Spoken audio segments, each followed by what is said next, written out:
Assalamualaikum warahmatullahi wabarakatuh. Perkenalkan, nama saya Andi Perdana Nurudin, NPM 223300516044. Pada kesempatan kali ini saya ingin menjabarkan analisis putusan Mahkamah Agung, analisis putusan Mahkamah Agung nomor 280K PDT.Sus strip HKI 2021. Dosen pengampu Devarita SH SP1 MH. Bab 1 pendahuluan. Latar belakang.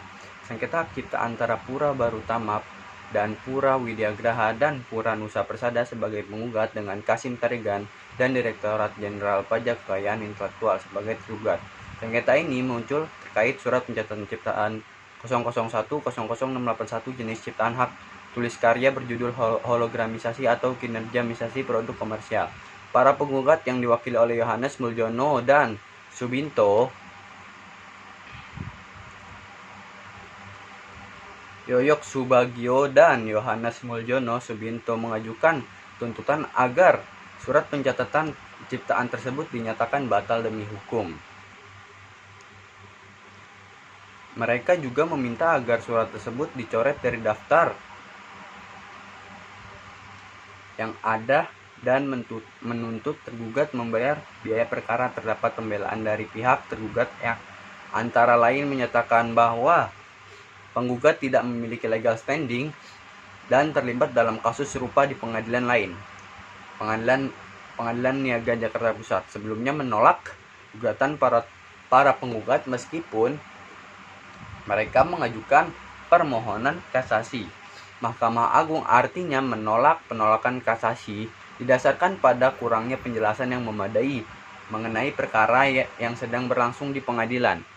Akhirnya, Mahkamah Agung menjatuhkan hukuman pembayaran biaya perkara dalam tingkatan kasasi kepada para penggugat. Meskipun informasi latar belakang tidak sepenuhnya terungkap, gambaran umum ini mencerminkan kompleksitas sengketa hak cipta dan kompleksitas hubungan hukum antara para pihak yang terlibat.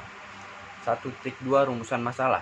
Yang pertama, bagaimana kasus posisi tersebut. Yang kedua, bagaimana pertimbangan hakim dalam putusan Mahkamah Agung nomor 280K PDT.Sus HKI 2021 dan bagaimana analisisnya. Bab 2 pembahasan. 2.1 Kasus posisi. Yang pertama, identifikasi para pihak penggugat. Identifikasi pihak penggugat sebagai berikut. 1. PT Pura Barutama diwakili oleh Yohanes Muljono Subinto sebagai direktur utama. 2. PT Pura Widyagraha diwakili oleh Yoyok Subagio sebagai direktur. Yang ketiga ada PT Pura Nusa Persada diwakili oleh Yohanes Muljono Subagito sebagai direktur utama. Semuanya berkedudukan di Jalan AKBP Agil Kusuma Madya KM 4 nomor 203 Jati Makmur Jatiwetan Kecamatan Jati Kabupaten Kudus. Dalam hal ini memberikan kuasanya kepada Dr. Pramudia SHM Hum dan kawan-kawan para advokat berkantor di Ruko Semarang Indah Blok D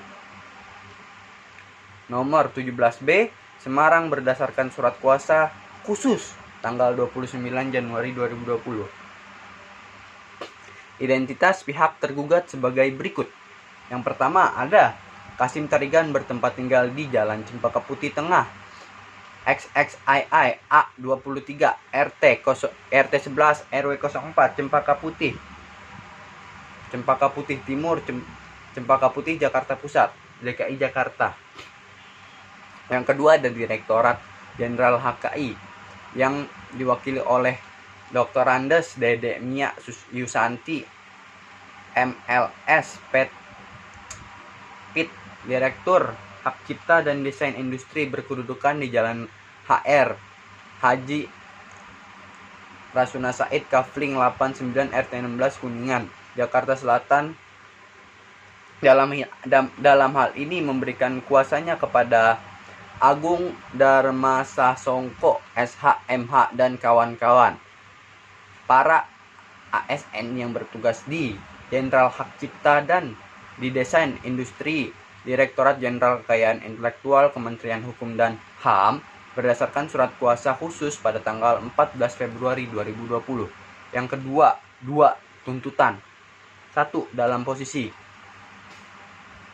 mengabulkan gugatan para penggugat untuk seluruhnya. 2. Menyatakan surat pencatatan ciptaan nomor 00100-681 jenis cipta karya tulis dengan permohonan EC 00-201-80-1072 tanggal 22 Januari 2018 berjudul hologramisasi atau kinergramisasi produk komersial batal demi hukum atau setidak-tidaknya dibatalkan. Tuntutan ketiga, menghukum turut tergugat untuk mencoret pencatatan ciptaan nomor 000-100-681 jenis ciptaan karya tulis berjudul hologramisasi atau kinergramisasi produk komersial dari daftar yang ada. Menghukum tergugat membayar biaya perkara yang timbul. Yang keempat, menjatuhkan putusan yang lain-lain seadil-adilnya dalam perkara yang benar. Dalam pokok perkara primer, 1. Bahwa gugatan penggugat tidak memiliki legal standing dalam perkara ini karena penggugat tidak memiliki kekuatan hukum apapun selaku pemilik hak cipta hologramisasi atau kinergramisasi produk komersial yang telah dicatatkan di Jenderal HKI pada tanggal 22 Januari 2018. 2. Bahwa penggugat nebis in idem dengan perkara yang sedang bergulir di Pengadilan Niaga Jakarta pada Pengadilan Niaga Jakarta 08 dengan nomor 08 PDT-Sus HKI Cipta 2020 _PN Niaga Jakarta Pusat. Bahwa 3.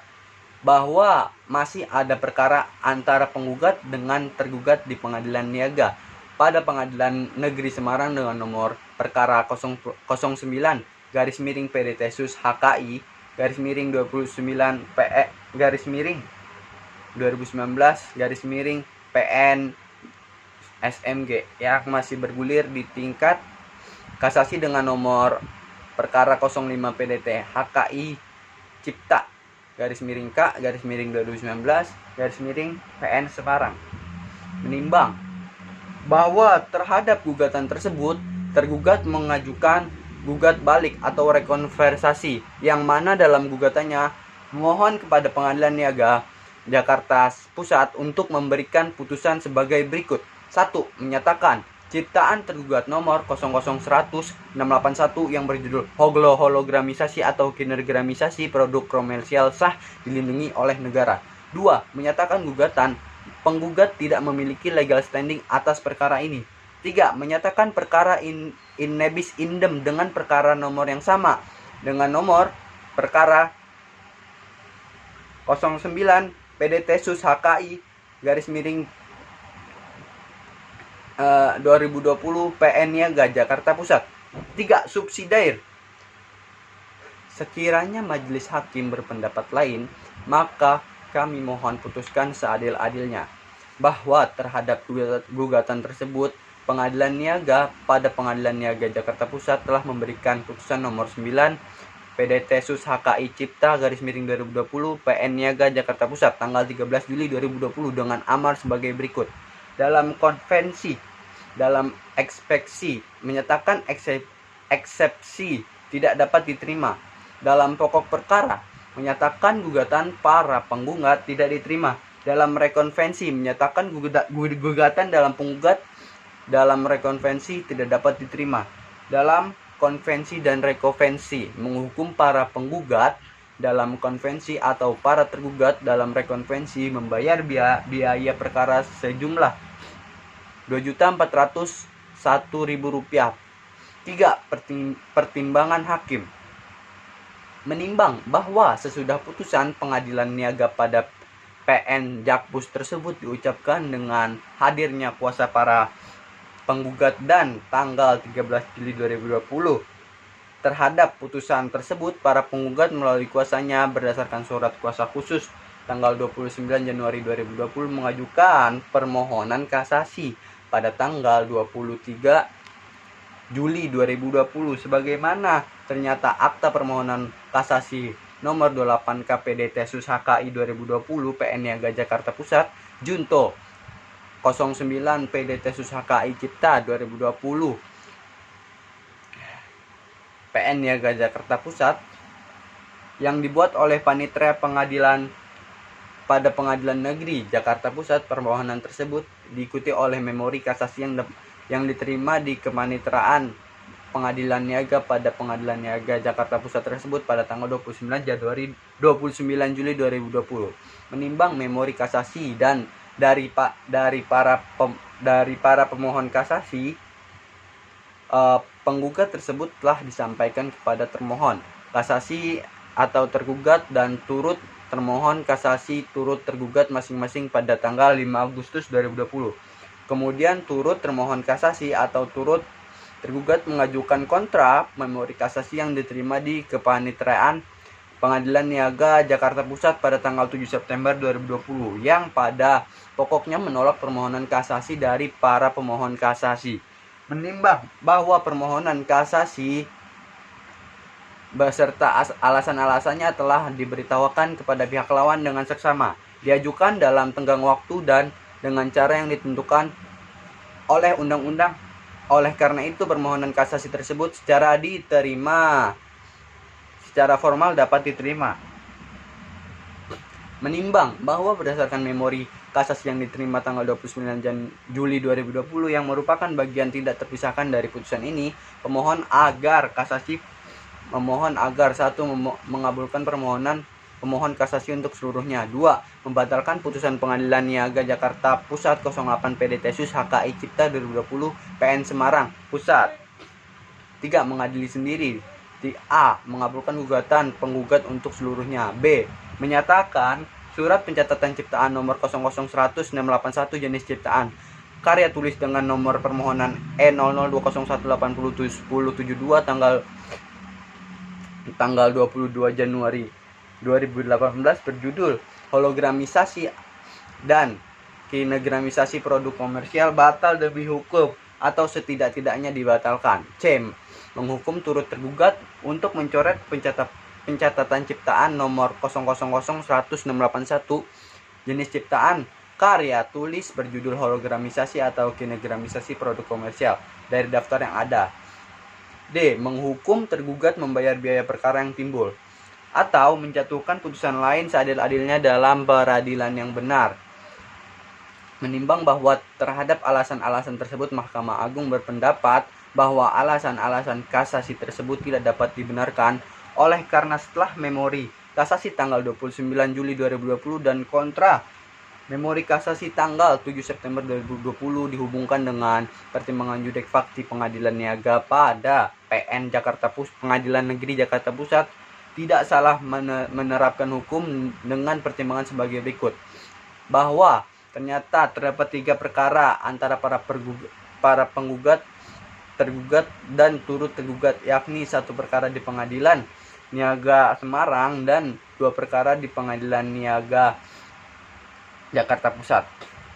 Bahwa dengan adanya 3 perkara tersebut, maka para penggugat dalam perkara haruslah menguraikan atau menjelaskan keberadaan ketiga perkara tersebut dalam dalil gugatannya, setidak-tidaknya secara ringkas mengenai duduk perkara masing-masing perkara tersebut, dengan maksud agar tidak terjadi keraguan-raguan majelis hakim dalam mempertimbangkan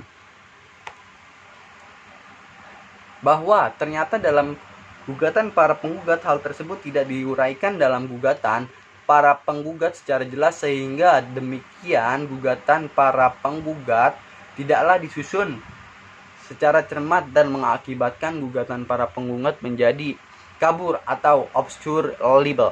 Adanya menimbang bahwa berdasarkan pertimbangan tersebut di atas, ternyata putusan Pengadilan Niaga pada PN Jakarta Pusat dalam perkara ini tidak bertentangan dengan hukum dan atau undang-undang, sehingga permohonan kasasi yang diajukan oleh para pemohon kasasi PT Pura Barutama dan kawan-kawan tersebut harus ditolak, menimbang bahwa karena permohonan kasasi dari para pemohon kasasi ditolak, maka para pemohon kasasi harus dihukum untuk membayar biaya perkara dalam tingkat kasasi ini. Memperhatikan Undang-Undang Nomor 28 tahun 2014 dengan hak cipta, Undang-Undang Nomor 48 tahun 2009 tentang kekuasaan kehakiman, Undang-Undang Nomor 14 tahun 1985 tentang Mahkamah Agung sebagaimana yang telah diubah dengan Undang-Undang Nomor 5 tahun 2004 dan perubahan kedua dengan Undang-Undang Nomor 3 tahun 2009 serta peraturan perundang-undangan yang lainnya yang bersangkutan. 4. Amar putusan. 1. Menolak permohonan kasasi dari para pemohon kasasi. 1. PT Batubara, PT Pura Barutama, 2. PT Pura Widya Graha, dan 3. PT Pura Nusa Persada tersebut menghukum para pemohon kasasi untuk membayar biaya perkara dalam tingkat kasasi sebesar 5 juta rupiah. 2.2 Analisis putusan Mahkamah Agung nomor 280K PDT-Sus HKI 2021 dalam kasus yang dihadirkan PT Pura Barutama, PT Pura Widya Graha, dan PT Pura Nusa Persada sebagai penggugat yang diwakili oleh Yohanes Muljono Subinto terlibat dalam sengketa hak cipta dengan Kasim Tarigan dan Direktorat Jenderal Haki yang diwakili oleh DRA Dedemia Yusanti. Para penggugat menuntut pengakuan bahwa surat pencatatan ciptaan mereka yang berjudul hologramisasi atau kinogramisasi produk komersial batal demi hukum, mencoretnya dari daftar yang ada dan menuntut tergugat membayar biaya perkara. Dalam konteks identifikasi pasal dan undang-undang, terdapat beberapa aspek hukum yang relevan dalam kasus ini. Salah satu dari dasar hukum yang mendasari tuntutan para penggugat adalah Undang-Undang Nomor 28 tahun 2014 tentang hak cipta. Pasal-pasal yang mungkin diacu oleh para penggugat dapat melibatkan pertanyaan legal standing, pembatalan surat pencatatan ciptaan, dan tuntutan atas biaya perkara. Pertimbangan hakim di dalam putusan tersebut juga merujuk pada Undang-Undang Nomor 48 tahun 2009 tentang kekuasaan kehakiman dan Undang-Undang Nomor 14 tahun 1985 tentang Mahkamah Agung. Pasal-pasal di dalam undang-undang tersebut merupakan digunakan untuk menguji validitas gugatan ekstensi perkara serupa di pengadilan lain dan kewenangan Mahkamah Agung dalam menangani kasasi. Meskipun penggugat mengajukan permohonan kasasi dengan dasar hukum pada UU Nomor 28 tahun 2014 tentang hak cipta, Mahkamah Agung menolaknya. Alasan penolakan tersebut mencakup kurangnya penjelasan yang memadai mengenai perkara yang sedang berlangsung di pengadilan lain. Putusan akhir menjatuhkan hukuman pembayaran biaya perkara dalam tingkat kasasi para penggugat. Dalam konteks hukum, pasal-pasal yang relevan mungkin mencakup legal standing, pembatalan surat pencatatan ciptaan, dan kewenangan Mahkamah Agung berdasarkan UU Nomor 48 tahun 2009 tentang kekuasaan kehakiman dan Undang-Undang Nomor 14 tahun 1985 tentang Mahkamah Agung. Bab 3. Penutup. 3.1. Kesimpulan. Secara keseluruhan, kasus ini melibatkan sengketa antara hak cipta antara PT Pura Barutama dan PT Pura Widya Graha dan PT Pura Nusa Persada sebagai penggugat dengan Kasim Tarigan dan Direktorat Jenderal Haki sebagai tergugat. Meskipun para penggugat berupaya membela hak cipta mereka dengan merujuk pada Undang-Undang Nomor 28 tahun 2014 tentang Cipta Kerja, Mahkamah Agung menolak permohonan kasasi tersebut. Penolakan tersebut disebabkan oleh kurangnya penjelasan yang memadai terkait perkara yang telah berlangsung di pengadilan lain. Dengan demikian, putusan akhir Mahkamah Agung menjatuhkan hukuman pembayaran biaya perkara dalam tingkat kasasi pada para penggugat. Kesimpulan yang terdapat ketidaksetujuan hukum terkait klaim hak cipta para penggugat dan Mahkamah Agung mengambil sikap menolak permohonan kasasi mereka. Cukup sekian penjelasan dari saya. Jika ada kesalahan, mohon dikoreksi dan maafkan karena masih dalam proses pembelajaran. Sekian dari saya. Wassalamualaikum warahmatullahi wabarakatuh.